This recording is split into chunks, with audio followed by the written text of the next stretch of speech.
long enough, you see just about anything. Alright, bear with me, this is going to be kind of mushy.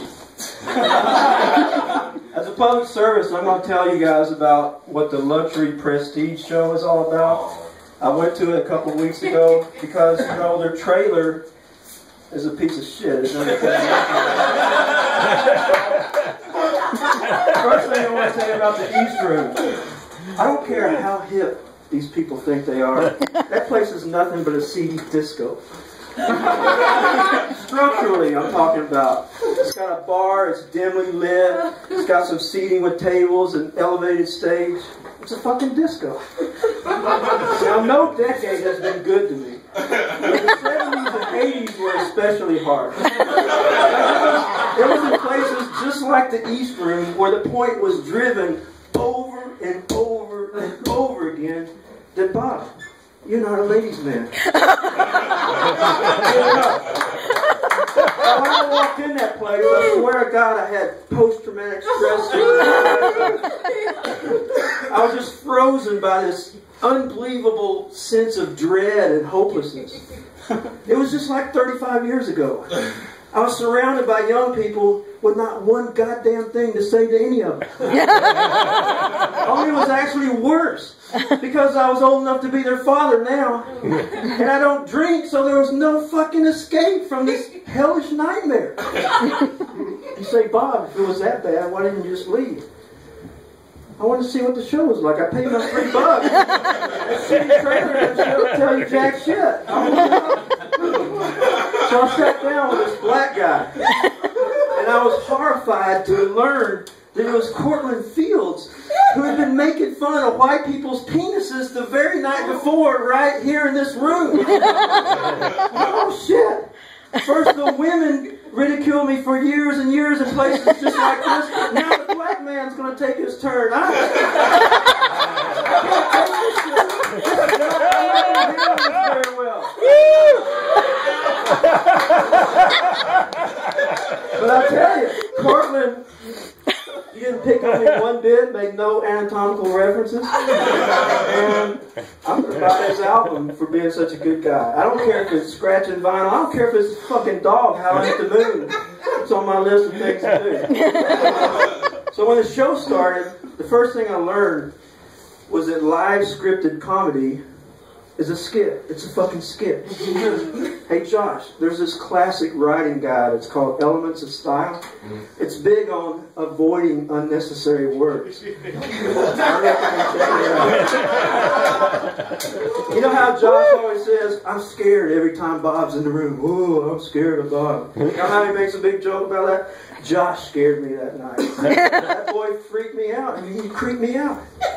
It was a skit. It wasn't the PSTD flashbacks. You don't mind if I call it a skit, you know. I try to avoid unnecessary words when I only have 5 minutes. So let's just say it was this onslaught of extremely vulgar puns. You know, you say, so what, Bob? It's comedy. You're not any choir boy yourself. Well, I'll tell you, so what? I don't believe for 1 minute that boy's a day over 15 years old. You don't believe his cover story, do you? The only way that kid has been married and divorced is if he was in a cult and then a team of 2 programmers kidnapped him out of the cult. That's the only way, I'm telling you, that could happen. So I viewed all this smut coming out of that boy's lips. Child pornography. You don't think you need images to be obscene, do you? You ever heard of books, words, Catcher in the Rye? They're saying that because of words. And that was a fucking nursery rhyme compared to what was coming out of his mouth. You know what? Talk about taking pictures of black dicks. That was nothing compared to that. I wouldn't want to repeat it. That would make me an accessory after the fact. So I've been dreading. I hadn't been able to sleep. I've been looking over my shoulder. I think I'm going to get arrested for being in the audience for that stuff. So you got me back, Josh, for all those times I made you scared. And you guys think I'm some kind of serial killer / kidnapper, body/people in my basement. And that's just what you say about me on stage. God knows me behind my back.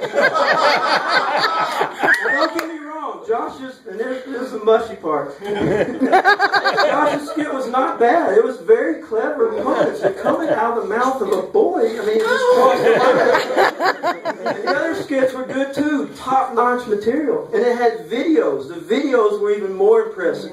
They had this one where this evil scientist dude kidnapped this guy and subjected him to this, I don't know, deja vu, brainwashing, I don't know what to call it. I mean, top-notch stuff. It was scarier than the original Psycho. Check it out. I'm sure it's on YouTube. So, uh-oh. Gotta finish. Okay, so by that point I realized, of course, that the shitty trailer was shitty on purpose. It was a hipster in-joke, don't you see? If you don't realize it, you're not hip enough to be welcome at the luxury brand. So, Josh, sorry.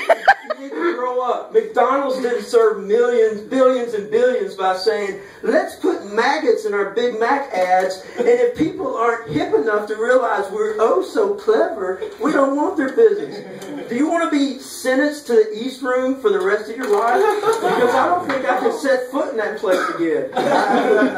Oh, that's probably what you wanted, and you're probably pissed off that I was able to penetrate your anti-hipster. Well, if it makes you feel any better, it was no fucking walk in the park for me. Now, I heard there was the guy in the blue leisure suit was here last week taking money from strangers to give to you. That's a preacher thing, man. I don't do that kind of shit. I don't ask people for their money. This is how I show that I appreciate what you do for the national comedy scene.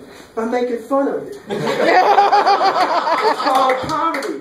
Live, scripted, stand-up comedy. So keep doing what you're doing. You're doing great work. Except for that trailer. That shit's got to go. All right, that's my time.